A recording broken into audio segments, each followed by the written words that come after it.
71 anyos nga naligo sa dagat, nalumos patay dito sa dagat. Reports John Cator. XFM Police Report. Police Report.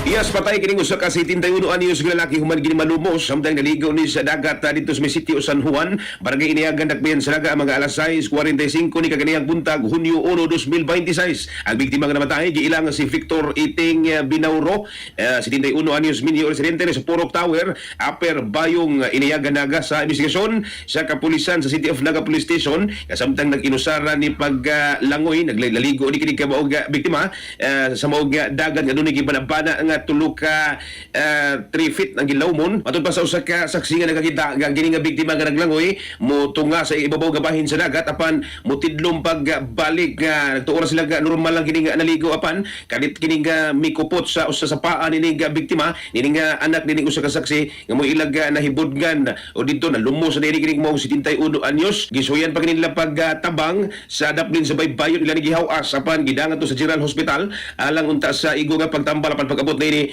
gideklarar kini nga dead on arrival sa mga doktor sa dugang investigasyon sa kapulisan na Sayran nga kini nga biktima doon ni sakit sa utok nga nagpadayon kini sa iyang pagtumar taon ini nga tambal og posible nga dito giatake ni sa iyang sakit samtang kini naligo hinuon ang kapulisan nga nakita nga timailhan sa foul play apan bisan pa man ini ilang gi-recommendar kadto sa tugod kabalay nga ipaubos sa autopsiya patay lawas. Mga katropa, yung kalimot pagtumarog santon vitamin C ang alkaline nga vitamin C alang sa nagkayusang Pilipino para sa Pilipinas inyong katropa June Catorex sa XFM. Santon Plus Gold. Mapalit sa mga butika sa inyong lugar.